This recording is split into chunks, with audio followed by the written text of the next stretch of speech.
11वें अध्याय की चर्चा चल रही है 33वें श्लोक की,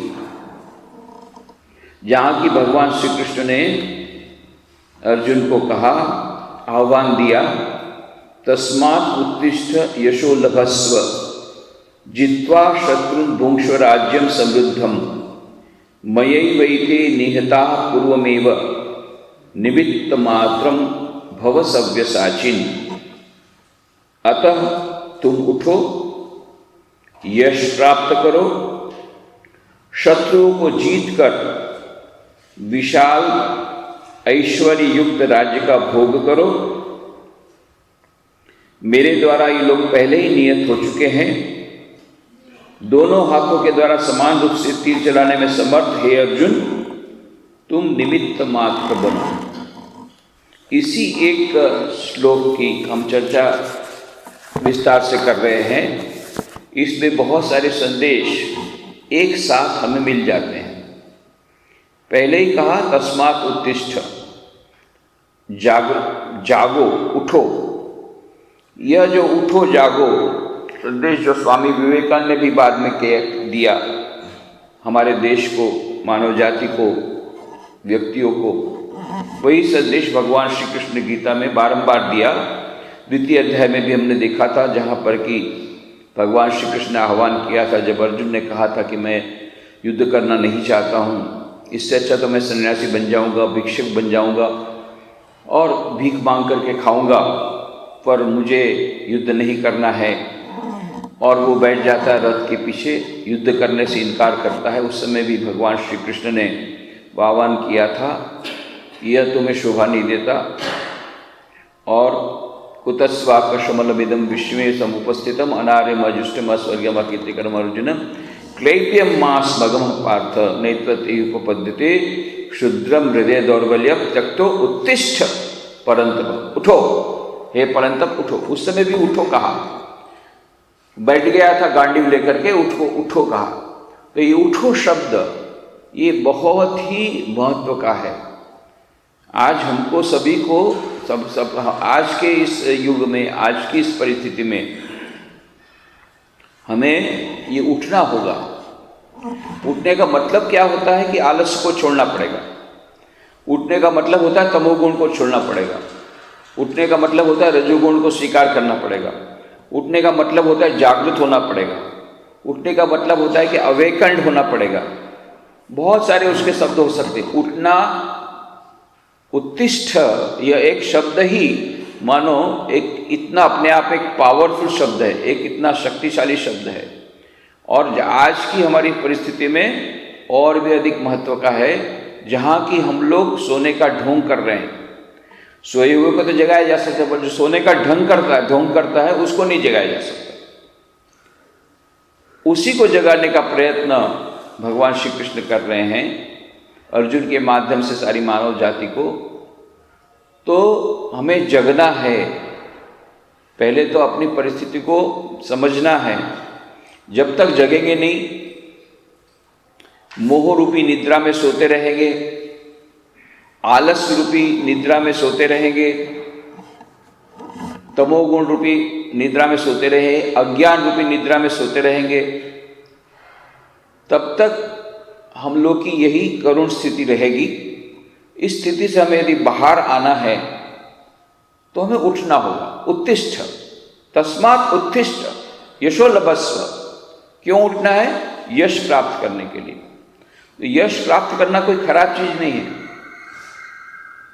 यश प्राप्त करना एक संसारी व्यक्ति के लिए, एक राजा के लिए, एक एडमिनिस्ट्रेटर के लिए, अर्जुन तो राजा था, तो राजा के लिए यश प्राप्त करना ये एक सद्गुण है। जो आध्यात्मिकता में आगे बढ़ना चाहते हैं, जिनको केवल ईश्वर प्राप्ति ही जीवन का दर्शन है और बाकी सब छोड़ दिया, उसके लिए अलग बात है कि वो यश को तिलांजलि देंगे, यश का भी त्याग कर देंगे। बहुत बड़ी बात है, बहुत ऊंची बात है। परंतु जो संसार में रहते हैं, समाज में रहते हैं, समाज का परिवर्तन जिनको करना है, जो एग्जाम्पल्स हैं, जो कि लीडिंग एग्जाम्पल हैं, जिनको अपने एग्जाम्पल के द्वारा सबको लीड करना है, जो कि खुद ही प्रेरित करना है अपने उदाहरण द्वारा, उनको तो यश प्राप्त करना पड़ेगा। और साथ साथ में राज्य भी प्राप्त करना पड़ेगा। राज्य को प्राप्त करना मतलब होता है कि वह दो प्रकार के पावर, एक तो ये पावर पोजीशन का भी पावर होता है, यश का भी एक पावर होता है, और साथ साथ में मनी पावर। आज के ज़माने में हम कहते हैं कि भाई मनी पावर, मसल पावर, ये दोनों आवश्यक है, उसके बिना लोग नहीं मानेंगे। जिसकी लाठी उसी की भैंस, यह जो नियम हो गया है अभी, उस जमाने में जब हम रहते हैं तब हमको पावरफुल होना पड़ेगा, हमें पैसा अर्जन करना पड़ेगा, हमें समाज में प्रतिष्ठा प्राप्त करनी होगी। तो यह कोई गलत बात नहीं है गृहस्थ के लिए, विशेष करके एक एडमिनिस्ट्रेटर के लिए, विशेष करके एक राजा के लिए, एक क्षत्रिय के लिए। तो यह मानो भगवान श्री कृष्ण गीता में कहते हैं, सबसे पहला यहाँ पर जो संदेश दिया बहुत महत्व का, उत्तिष्ठ तस्मात् उत्तिष्ठ यशो लभस्व जीत्वा शत्रुन भुंक्ष्व राज्यम समृद्धम। शत्रुओं को जीत करके राज्य को भोग करो। तो यह जो संदेश भगवान श्री कृष्ण ने गीता में अर्जुन को दिया, आज के संदर्भ में हम उसे किस प्रकार से ले सकते हैं, आज कितना महत्व का है, ये हम स्वीकार करें। तो हमको शत्रु को पराजित करना है। शत्रु को जब तक हम पराजित नहीं करते हैं तब तक हम उस राज्य को प्राप्त नहीं कर सकते हैं। तो ये राज्य जो है, जित्वा शत्रु भुक्ष्व राज्यम समृद्धम, ये राज्य क्या है? What is the kingdom? Christ कहते हैं the kingdom of heaven is with in you, is with in your heart. हमारे हृदय में ईश्वर का राज्य है, स्वर्ग का राज्य तुम्हारे भीतर है। Knock and it shall be open to you. Knock करना पड़ेगा, दस्तक देनी पड़ेगी, तब वो राज्य का दरवाजा खुलेगा। तो एक आध्यात्मिक व्यक्ति के लिए, एक साधक के लिए ये बहुत बड़ी बात है कि हमें जागृत होना पड़ेगा और शत्रुओं को जीतना पड़ेगा, तब जाकर के हमको वह स्वर्ग का राज्य मिलेगा, ईश्वर का राज्य मिलेगा, या दिव्यता प्राप्त होगी, या दिव्यता की अभिव्यक्ति होगी। उसे विभिन्न शब्दों के द्वारा कह सकते, पर बात एक ही है कि हम सब के भीतर एक राज्य है। वो राज्य क्या है? वह है वह स्वर्ग का जो राज्य है, द किंगडम ऑफ हेवन। वह कैसा राज्य है? जिसमें अनंत सुख है, अनंत ज्ञान है, अनंत आनंद है। अनंत आनंद की खान, अनंत ज्ञान की खान, यह भीतर में है। वह जो आत्मा है उसका स्वरूप है सच्चित आनंद। ऐसा स्वरूप वाला आत्मा हमारे भीतर में है, पर वो जो अज्ञान का पर्दा है उसके कारण हमें दिखता नहीं है। तो हमें उठना होगा, अज्ञान के पर्दे को दूर करना पड़ेगा, तब वो राज्य हमें मिल जाएगा। इतनी सरल सी बात है, केवल अज्ञान के पर्दे को खोलना भर है। घूंघट का पट खोल रे तो हे पिया मिलेंगे, कटु को वचन मत बोल रे तो हे पिया मिलेंगे। कबीर की बात है कि घूंघट का पट खोलना पड़ेगा, अज्ञान का पर्दा खोलना पड़ेगा, अहंकार का पर्दा खोलना पड़ेगा। जैसे ही पर्दा खुला तो यह जो स्वर्ग का राज्य प्रकट हो जाएगा, हमें मिल जाएगा। और जब स्वर्ग का राज्य मिलेगा तो उसके साथ सब कुछ आ जाएगा, अनंत सुख, अनंत ज्ञान, अनंत आनंद, असीम जीवन। फिर मृत्यु का भय नहीं रहेगा, अमरता प्राप्त हो जाएगी। उस आत्मा की आत्म साक्षात्कार कहो, या दिव्यता की अभिव्यक्ति कहो, या परमात्मा का दर्शन कहो, विभिन्न भाषा या मुक्ति प्राप्त करने की बात करो, या एनलाइटनमेंट ये कहो, या निर्वाण कहो, जो भी होगा, उस भीतर का जो साम्राज्य है, वो साम्राज्य में हमारा जन्मसिद्ध अधिकार है, जन्मसिद्ध। परंतु हम उसको भूल गए। तो उसको प्राप्त करना हमें है। पर जब हम प्राप्त करने के लिए जाते हैं तब देखते हैं कि एक एक से एक बढ़कर के शत्रु का सामना करना पड़ रहा है। एक हो तो ठीक है, अनेक शत्रु। हमेशा दुर्गुणों की संख्या बहुत अधिक होती है सद्गुणों की अपेक्षा। सद्गुण तो केवल 5 पांडव और कौरव 1000। ये हमेशा का गणित ऐसा ही है, 5 वर्सेस 1000। भले आदमी 5, सामने 1000 है बदमाश। तो ये भले आदमी को दबा देते हैं 1000 लोग, उन्हीं का साम्राज्य हो जाता है। अब भीतर का साम्राज्य प्राप्त करेंगे कैसे? सब तो उन्होंने दबोच के रखा है। ये शत्रुओं का जब हम लोग देखते हैं, जब साधना में साधक आगे बढ़ता है, उस भीतर के साम्राज्य को प्राप्त करने की प्रयत्न करता है, तब देखता है कि एक एक से एक बढ़कर के शत्रु सब बैठे हुए हैं। एक का करो तो दूसरा, दूसरा करो तो तीसरा, सब अटैक करने के लिए वहां पर तैयार है। और तब मनुष्य घबरा जाता है, घबरा करके बैठ जाता है, मैं युद्ध नहीं करूंगा। और तब भगवान श्री कृष्ण कहते हैं, उठ, ये इनके साथ मेरा युद्ध संभव ही नहीं है। यदि एक ही के साथ नहीं है, ऐसे तो सब इतने सारे हैं, ये मेरे द्वारा नहीं होगा। एक एक से एक बढ़ करके, अकेला कर्ण रहता तो चलो निपट भी लेते। इधर द्रोण है, इधर भीष्म है, कैसे कैसे योद्धा। भीष्म को तो यह वरदान ही मिला हुआ है कि जब तक कि वो नहीं चाहेगा कोई उसको मार नहीं सकेगा, वो जब चाहेगा तभी मरेगा। द्रोण को भी वरदान मिला हुआ है, कर्ण को वरदान मिला हुआ है कि उसका वो जो वेपन है वो जिस पर चलाएगा वो अमोघ हैगा। उस वेपन को लेकर के, वो शस्त्र लेकर के अभी तक रह के अर्जुन के ऊपर शस्त्र लगे बोल करके उसको बचा के रखा है कर्ण ने। ऐसा कर्ण, एक एक से एक बढ़ करके शत्रु। ऐसा ही साधक देखता है, काम, क्रोध, लोभ, मोह, मद, मत्सर, एक एक से एक बढ़ करके शत्रु ये भीतर में बैठे हुए, कब्जा किए हुए हैं हमारे साम्राज्य में। कहाँ से मिलेगा भीतर का साम्राज्य? और तब हम हताश हो जाते हैं, निराश हो जाते हैं, गांडीव रख देते हैं, नहीं भाई हमारे युद्ध नहीं होगा, हमसे युद्ध नहीं होगा, ये सब हमारे बस की बात नहीं है। और हम अपना करते हुए भूल करके जो हमारा जन्मसिद्ध अधिकार है उसको प्राप्त करने के का भूल करके हम एक प्रकार की लेथार्जी, एक प्रकार की आलस, एक प्रकार का हताशा निराशा के भाव से भर करके निष्क्रिय हो जाते हैं। और वी बिकम जेलीफिश एग्जिस्टेंस जिसको बोलते हैं, एक जीने की खातिर जीना, बाकी भीतर में प्राण नहीं है, कोई वो उत्साह नहीं है, कोई वो ज़िल नहीं है, मिशनरी ज़िल नहीं, कुछ नहीं, बस ऐसे ही एक लंप ऑफ फ्लैश, एक मांस का टुकड़ा पड़ा हुआ है जैसे हम लोग पड़े हुए हैं। तो इस परिस्थिति में भगवान श्री कृष्ण कहते हैं, तस्मात् उत्तिष्ठ यशो लभस्व, राज्य को प्राप्त करो, यश को प्राप्त करो। तो इस संदेश को हम विविध परिप्रेक्ष्य में विविध रूप से देख सकते हैं। तो एक तो है आधुनिक मानव के लिए जो सबसे अधिक कठिन काम हो रहा है, वह अंतर के शत्रुओं को जीत करके अंदर में जो भीतर का जो साम्राज्य है, द किंगडम ऑफ हेवन, दिव्यता को प्राप्त करना बहुत बड़ा कठिन संघर्ष है।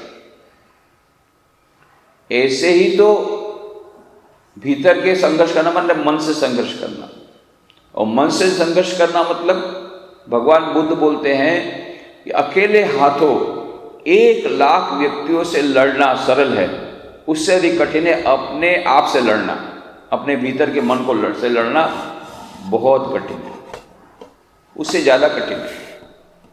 भगवान महावीर भी यही कहते हैं, स्वामी विवेकानंद भी ये कहते हैं, जितने महापुरुष आए सभी ने ये कहा कि अंतर राज्य को जीतना बाहर के राज्य से जीतने से हजारों गुना, लाखों गुना अधिक कठिन है।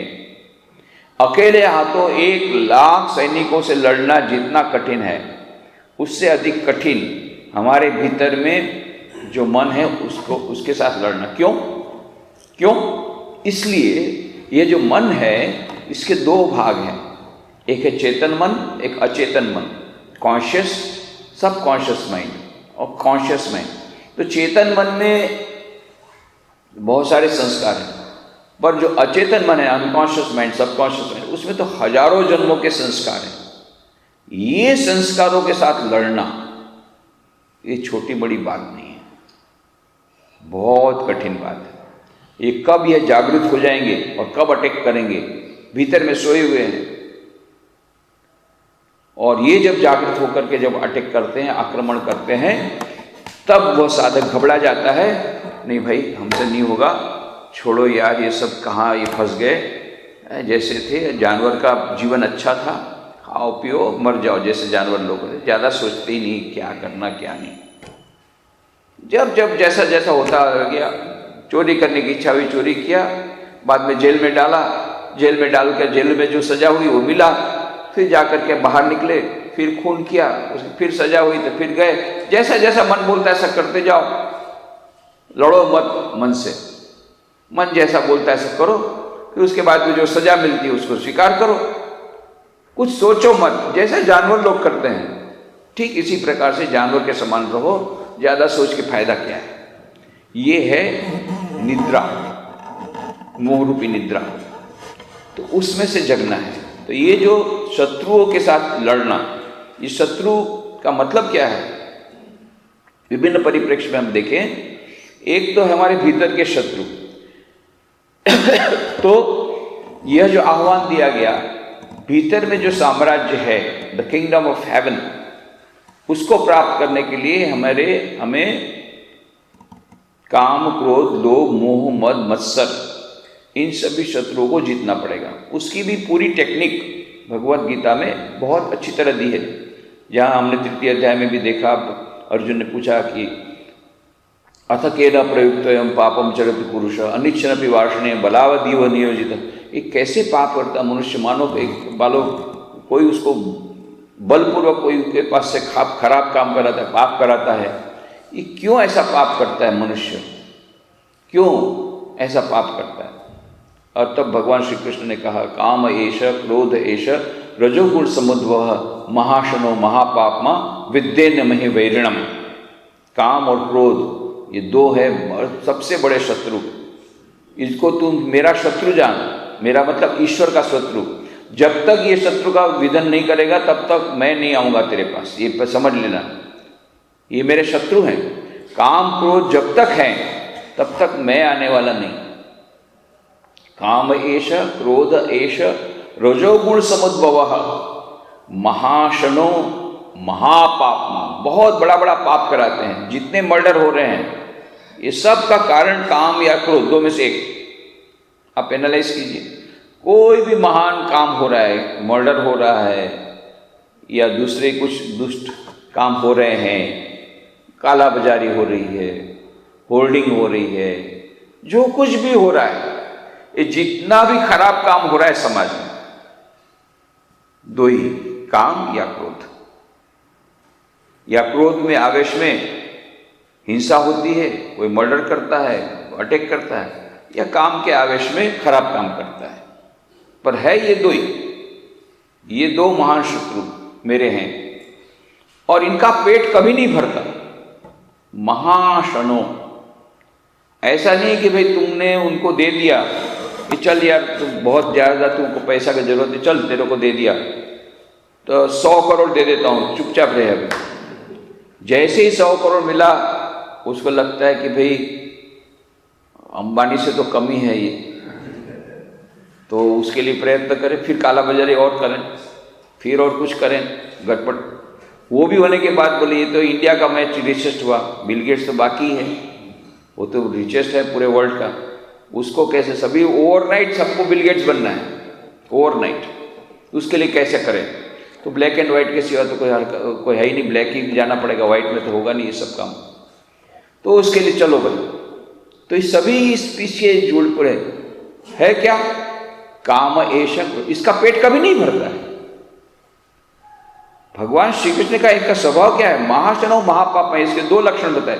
महापाप में, महान से महान पाप कराता है ये, जो काम और क्रोध, मूल में काम है या क्रोध है? काम मैंने प्राप्त करने की इच्छा, और क्रोध आवेश में आकर के हिंसा करना, चाहे शब्द से हिंसा करो चाहे वेपन से करो, है तो वो क्रोध।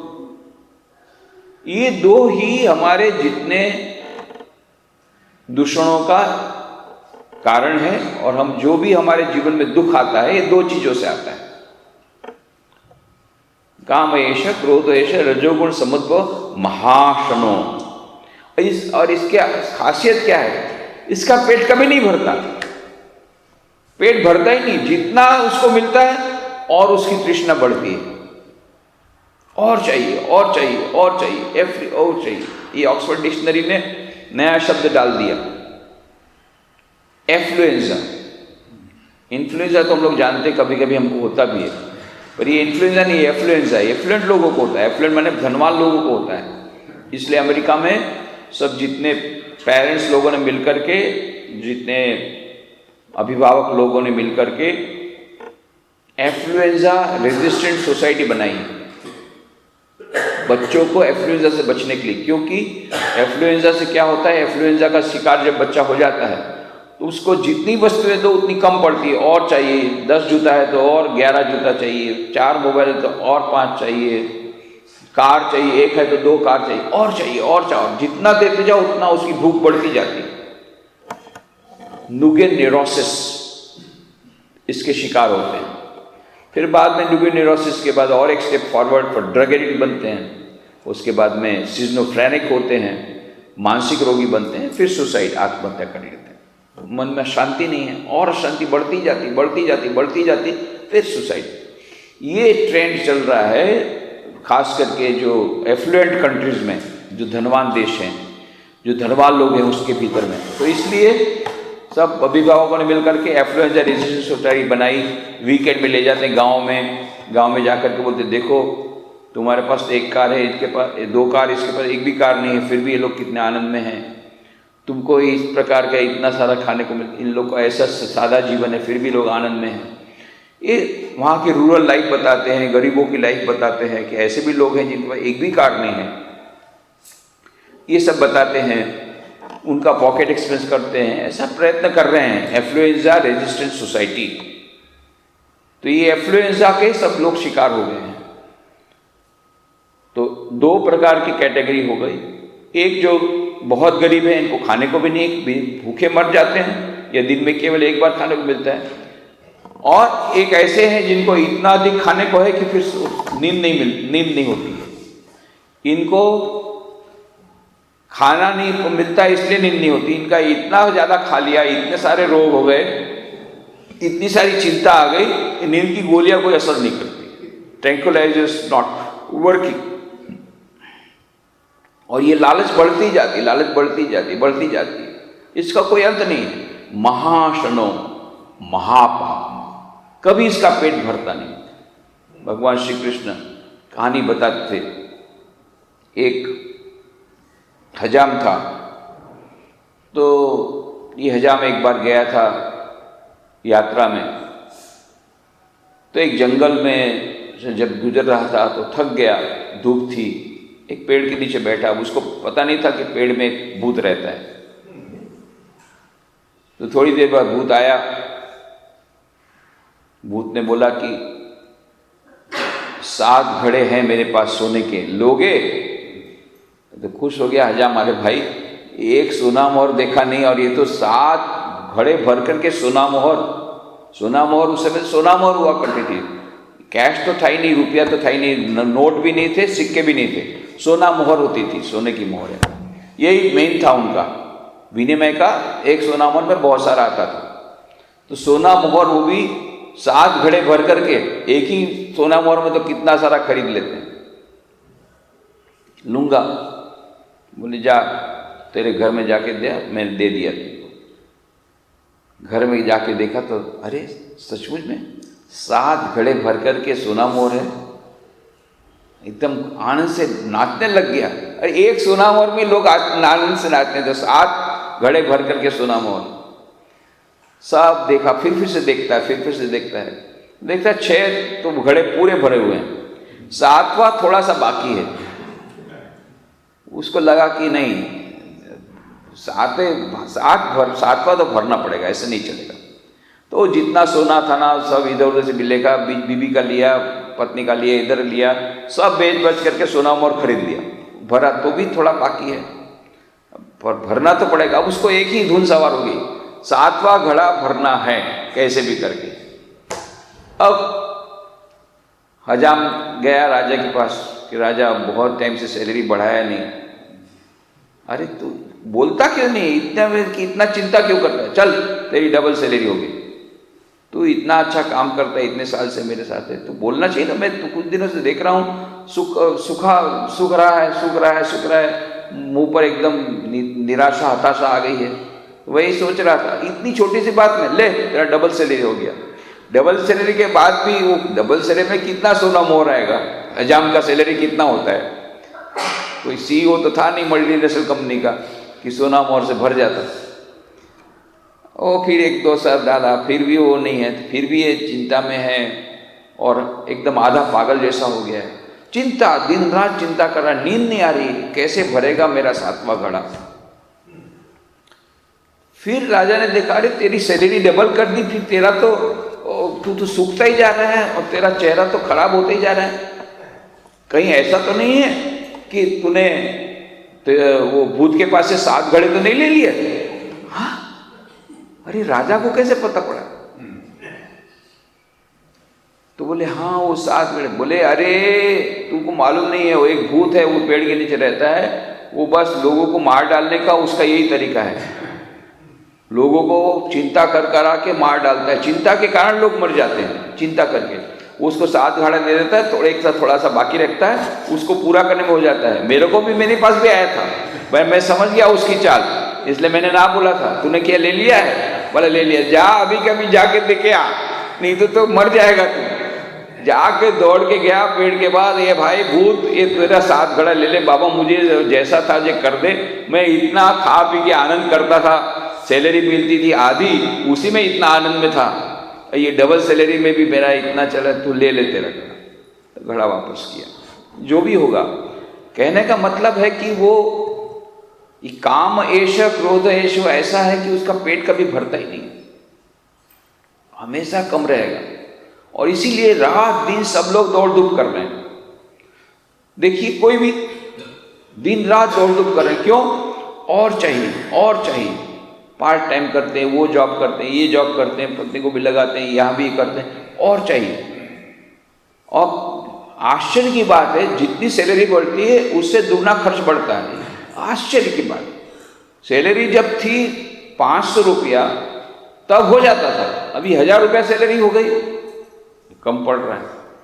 पहले थी सैलरी 50,000, बहुत अच्छा हो जाता था। 1 लाख सैलरी हो गया, 12 लाख का पैकेज मिला, कम पड़ रहा है और कम पड़ रहा है और कम पड़ रहा है। जितना सैलरी बढ़ता है उतना खर्चा उससे दुगना बढ़ता है, जितना सैलरी बढ़ा उससे दुगना खर्चा बढ़ता है। सैलरी मिलने के पहले ही क्रेडिट कार्ड से सब साफ। ये सभी लोगों का, और सभी लोग और चाहिए और चाहिए, फिर और दूसरी नौकरी लेते हैं, फिर बोले और भी एक नौकरी लगे तो हाँ वो मल्टीनेशनल कंपनी में जाओगे, काम कराएगा 14 घंटा। भले 14 घंटा, पर भाई हम तो 12 लाख का पैकेज से कम होना का नहीं, अभी तो हमारा कुछ होने वाला नहीं है। तो 12 लाख का पैकेज ले लिया, दिन रात मेहनत कर रहे हैं, दिन रात परिश्रम कर रहे हैं, दौड़ रहे हैं, सभी लोग दौड़ रहे हैं और सभी लोग असंतुष्ट हैं। जिसको 10,000 रुपया सैलरी मिल रहा है वो भी असंतुष्ट है, जो व्यापारी कमा रहा है 1 लाख रुपया महीने में वो भी संतुष्ट है, जिसको सैलरी मिल रही है 12 लाख रुपए का पैकेज है वो भी असंतुष्ट है। सिर्फ असंतुष्ट नहीं है, वो इतना ज्यादा फ्रस्ट्रेटेड है।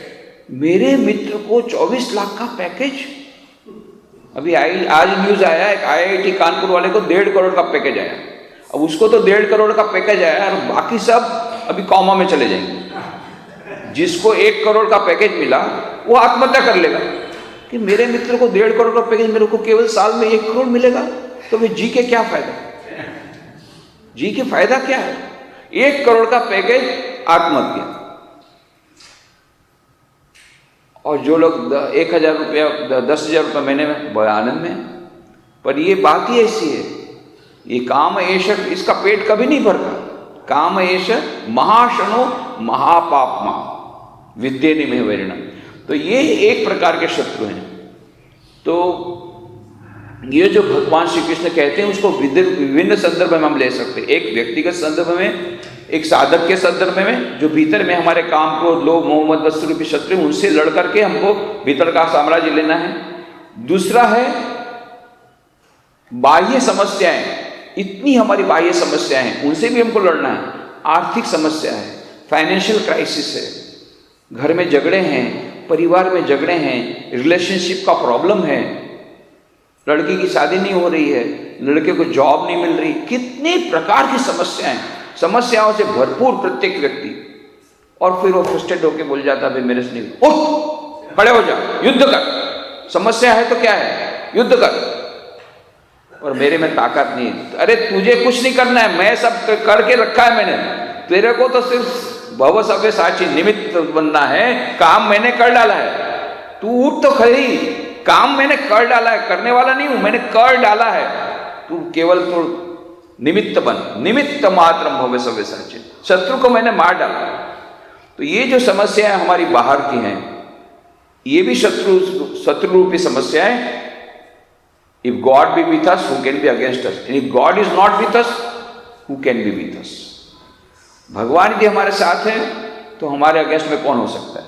और यदि भगवान हमारे साथ नहीं है तो कौन हमें मदद करेगा? जब भगवान हमारे साथ हैं, अर्जुन को भगवान श्री कृष्ण बोला, अरे मैं तेरे साथ हूं, तू काहे को चिंता करता, मैं हूं ना, सब तो मैं कर दूंगा नहीं, मैंने कर भी डाला है, पर तू निमित्त मात्र भव सव्य साची।